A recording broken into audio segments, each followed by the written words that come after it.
वो कहते हैं ना कि घायल शेर और टूटा हुआ आशिक दोनों से कभी पंगा नहीं लेते। टूटा हुआ आशिक, धोखे खाया हुआ जो आशिक होता है वो घायल शेर से भी ज्यादा खतरनाक होता है। तो भाई भैया जो है मजनू भैया, उन्होंने तो ये ठान लिया है और बता दिया है डंका बजा के कि ठुकरा के मेरा प्यार मेरा इंतकाम देखेगी।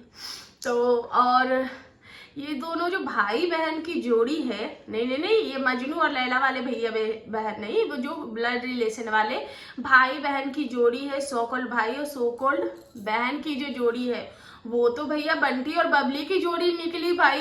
एक के बाद एक को चूना लगाए जा रहे, क्या बात है। तो चलिए इस बंटी और बबली भाई बहन की भी पोल खोल करेंगे, बहुत सारी बातें करेंगे। सो हाय एवरीवन, कैसे हो आप लोग? Welcome back to my channel reaction by Pooja. तो आज का जो रिएक्शन स्टार्ट करने से पहले सबसे पहले मैं हाथ जोड़ के सरिता जेठू दरक से माफी मांगना चाहूंगी। अब आप लोग बोलोगे कि माफी क्यों मांगना चाहूंगी? अभी मेरा वो चैनल नहीं रहा मेरे पास, क्योंकि वो चैनल मेरा डिलीट हो गया। लेकिन जब आपको आपकी गलती नजर आती है तो आपको माफी मांगना चाहिए। जब इनकी और सचिन की कंट्रोवर्सी हुई थी तो इनका साइड मुझे सही नहीं लग रहा था, सरिता जी और जेठू जी का साइड। मुझे सचिन के साइड से जितनी भी चीजें आ रही थी सब में मुझे चीजें अच्छी लग रही थी और मुझे इनका साइड ज्यादा समझ में आ रहा था। उस वक्त मैंने सरिता जेठू को सपोर्ट नहीं किया था और मैंने भर भर के उनको क्रिटिसाइज किया था। लेकिन अभी जो चीजें आई हैं तो मुझे भी मेरी गलती जो है वो रियलाइज हो रही। एक्चुअली उस वक्त बिल्कुल भी नहीं हुई थी क्योंकि उस वक्त चीजें नहीं आई थी। लेकिन वो कहते हैं ना कि कभी कभी इंसान को अपनी गलती मानना चाहिए। अपनी गलती मानने से इंसान छोटा या बड़ा नहीं होता है। अगर आप कभी अनजाने में किसी गलत का साथ दे दिए हो तो माफी मांगना आपको बनता है। तो सरिता जी, जेठू जी, आप लोगों से हाथ जोड़ के माफी मांगती हूँ कि मैं उस वक्त सच नहीं देख पाई थी। झूठ का प्रकाश इतना ज्यादा फैल चुका था कि सच जो है वो सामने आया ही नहीं।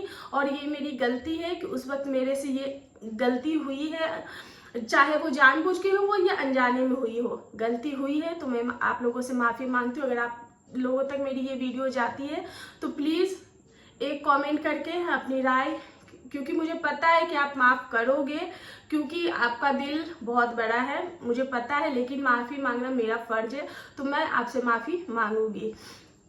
उसके बाद सरिता जी से मैं यही कहना चाहूंगी कि अभी आपको जितना टाइम लेना है आप टाइम लेना। और कल मैंने देखा है कि उनका जो चैनल था, उनकी जो आईडी थी सरिता जी की, वो एक्टिव हुई है। आई नो वो चीजें जेठू भाई ही कर रहे होंगे। लेकिन अगर आपको लगता है कि आपको अपना पक्ष रखना चाहिए जेठू भाई, तो डेफिनेटली रखना, क्योंकि इस मैटर को अब यहीं पे खत्म करना है। अब दोबारा ये चीजें ना सोशल मीडिया पे नहीं आनी चाहिए। अब जितनी गंद आ चुकी है वो आ चुकी है और इससे ज्यादा लगता नहीं कि और गंद आनी चाहिए। लेकिन जब गंदगी हुई ही है तो अच्छे से इस चीज का सफाया भी होना चाहिए, ताकि आगे फ्यूचर में ऐसी चीजें ना हो, ऐसी फ्यूचर में कोई भी सोशल मीडिया पे ऐसी हड़कंप या भूकंप ना आए। इसलिए जितने भी क्रिएटर है, मैं सारे क्रिएटर से यही कहना चाहूंगी, जितने भी क्रिएटर है उनको अगर अपनी बात रखनी है तो वो आके अभी ही रख दे और इस मैटर को हमेशा के लिए खत्म कर दो, दफना दो और दोबारा इस चीज को प्लीज लेकर मत आने। बहुत गंदी कंट्रोवर्सी हुई है, बहुत सर घुमा है। तो ये सारी चीजें थी जो कि मेरे मन की बात थी, वो मैंने आप लोगों को बता दिया है। तो अभी मनीषा का, अब देखो मनीषा कम्युनिटी करती है या ये करते हैं मुझे नहीं पता, क्योंकि इनके कम्युनिटी, इनका चैनल मुझे जहां तक लगता है कि यही हैंडल करते हैं और मनीषा के पास भी इस चीज का एक्सेस है और होगा भी। और लेकिन मनीषा, जो मनीषा की दुनिया है उस पर वो एक्टिव क्यों नहीं हो रही? अगर उसको अपनी बात करनी तो वो उस आईडी से क्यों नहीं कर रही है? वो चीजें हैं।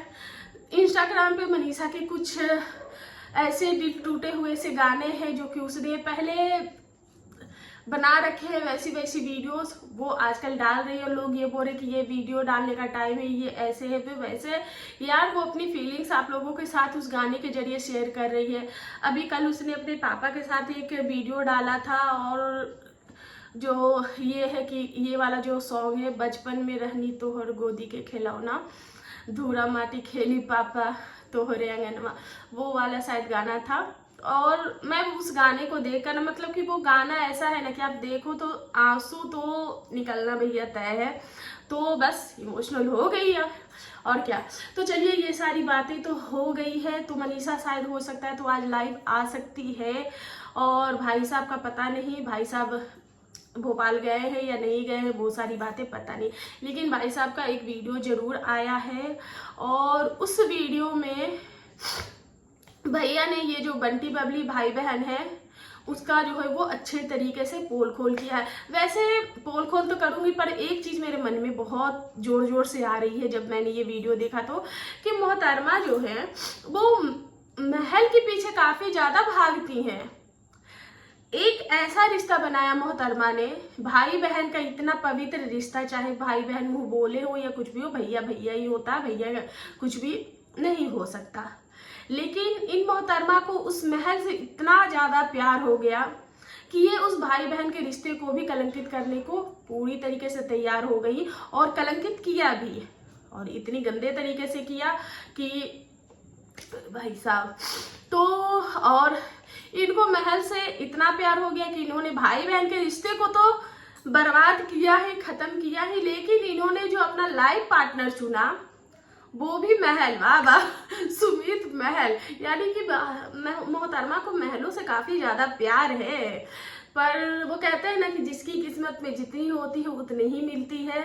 तो बस महलों के पीछे मैडम भागी तो सही, पर शायद वो महल ढह गया इनका। वैसे उनके तरफ से जो भैया है या फिर उनकी शादी से रिलेटेड अभी कुछ भी कंफर्मेशन नहीं आया। वैसे सोशल मीडिया पे चीजें चल रही है कि खत्म हो गया है। वैसे एक कंटेंट भी मजनू भैया ने इनका चुरा लिया है, जेंडर रिवील वाला। तो जी हाँ, तो मजनू भैया ने बता दिया है कि मोहतरमा के घर में जो है वो बेटी हुई, क्योंकि ये घायल मजनू भैया है वो घायल शेर से भी अभी ज्यादा खतरनाक हो रखे हैं। तो जो भी रास्ते में उनके आएगा, उनके हर एक चीज का वो सफाया करते जाएंगे। तो एक कंटेंट तो इन दोनों भाई बहन को उन्होंने खा लिया है कि इनके घर में लक्ष्मी जी आई हैं, और जिस लक्ष्मी के लिए ये लोग इतने ज्यादा पागल हो रखे हैं कि इनका पूरा का पूरा फैमिली ही फ्रॉड है। तो भैया ने आज एक खुलासा किया है कि कैसे ये लोग रिश्तों के नाम पे ठगते हैं, और इनका भाई जो है वो दलाल है। ये भाई बहन एक दूसरे की जो है वो दलाली करते हैं। आप लोगों को याद होगा शबनम वाइफ फौजी, उन्होंने बहुत बार बोला है कि सबसे पहले उनकी जो बात हुई थी, ये बंटी बबली जो भाई बहन है, तो सबसे पहले इनकी जो बात हुई थी वो भैया जो है इनके, उनसे उनकी बात होनी स्टार्ट हुई थी। उसके बाद इनकी बहन से चीजें जो है वो स्टार्ट हुई। तो ये जो फिर इनकी बहन के कोई वो टिकटॉक के टाइम से इनको देखती थी। मोहतरमा का नाम जानवी है, और वैसे वो एक शादीशुदा 7 साल के बच्चे की माँ है, और जिनको इन्होंने ठगा है। और भी ऐसे बहुत सारे केसेस आने बाकी है, बहुत सारे क्रिएटर्स के कंफर्मेशन आने बाकी है, बहुत झोल झपाटा है इनके लाइफ में, क्योंकि अब ये जो सफेद चादर है वो हट गया, और अंदर से सिर्फ और सिर्फ कालिक ही कालिक निकल रही है। तो और इस लपेटे में ये जो मजनू भैया, इनको भी लपेटा जाता था। इन मजनू भैया को भी काफी डीपली इस चीज में फंसाया गया था, और पता नहीं ये मजनू भैया क्या उस वक्त देख रहे थे उस काजल की कोठरी में, वो कैसे घुसे, और इनको वहां पे सिर्फ और सिर्फ उस काजल की कोठरी में हीरे ही दिख रहे थे, सिर्फ चमक धमक ही दिख रही थी। वो कहते हैं ना कि कोयले के खदान में ही हीरे मिलती है, तो इन्होंने काजल को ही कोयला समझ लिया, और वहां बस ये जो चंद लोग थे उनको हीरा समझ लिया। तो ये यहाँ पे ये चीजें हुई, और उन्होंने बताया कि कैसे उनकी एक सब्सक्राइबर थी जो कि उनसे इमोशनली कनेक्ट हो गई थी, क्योंकि इनके पति के जाने के बाद ये सिंपैथाइज करने लगी लोगों को। इन्होंने वीडियोस बनाई, इनके वीडियोस वायरल हुए, उसके बाद ये सिंपैथी सब लोगों से लेने लगी, और लोग भी इनको सिंपैथी देने ही लगे थे। कोई भी नहीं चाहेगा, कोई भी हम ऐसी महिला देखते हैं अपने आंखों के सामने तो डेफिनेटली हमको उसके लिए तो मन में दुख होता ही होता है। और ये चीजें जो है वो स्टार्ट हो गई, और इनके वो इनको मैसेजेस करती थी। और ये लोग शायद चीज़ों को देखते हैं, एनालाइज करते हैं कि कौन सा मुर्गा फंसा है, कहाँ पे क्या फंस सकता है, कहाँ पे क्या। अब वो बेचारी अपना इमोशनल साइड उनको दिखा रही होगी, और ये क्या, उनके भाई उनको मैसेजेस करने लगे, ये करने लगे, दीदी अभी इस चीज में है, दीदी का दुख, दीदी के दर्द, दीदी की दास्तां, यही सारी चीजें जो है वो चल रही थी।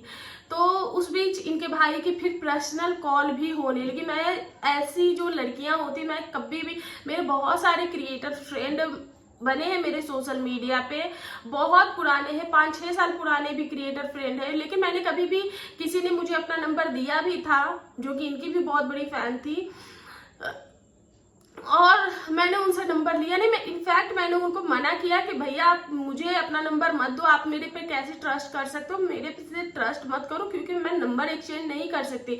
मेरे कई रिश्ते इस चक्कर में टूटे क्योंकि मैंने सामने वालों ने मुझे नंबर दिया, लेकिन मैंने किसी भी नंबर को कभी भी कॉल बैक नहीं किया, क्योंकि मैं इतना नहीं खुल सकती हूँ सोशल मीडिया पे। मुझे रिश्ते बनाने से भैया बहुत ज़्यादा डर लगते हैं, तो इसलिए मैं बहुत ही सिंपल साधारण हूँ। हाँ, बहुत सारे तरीके हैं सोशल मीडिया से पे एक्टिव होने मेरे लिए भी। आप देखोगे तो मैं इंस्टाग्राम पे आजकल उतनी एक्टिव नहीं हो पा रही रिएक्शन वीडियो के कारण, लेकिन मेरी इंस्टाग्राम पे बहुत सारे फ्रेंड रिक्वेस्ट, बहुत सारे डीएम्स आते हैं, लेकिन मैं कभी भी उस चीज़ को पीछे नहीं भागती हूँ, मैं कभी उसको देखती भी नहीं। बहुत सारे, कई बार तो आप लोगों को पता होगा कि आईफोन में डायरेक्ट आपको कॉल जो है वो आते हैं, वो शो होते हैं, आपके जो लिस्ट में दिखते भी हैं, लेकिन मैं कभी भी उस कॉल को भी मैं पिक नहीं करती हूँ, बिकॉज मुझे नहीं इंटरेस्ट। मैं क्यों बात करूँ, मैं आपको जानती नहीं, मैं आपको पहचानती नहीं, मैं आपसे क्यों बात करूँ।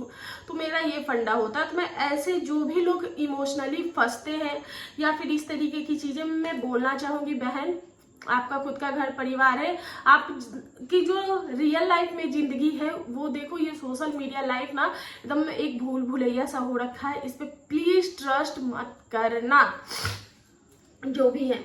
तो उन मोहतरमा ने से ये बहुत सारी बातें करते थे और उनसे 1 लाख रुपये लिए हैं, और अब पैसे लिए हैं तो जिस बंदे का आपने पैसे लिए हैं वो तो आपसे पैसे मांगेगा ही।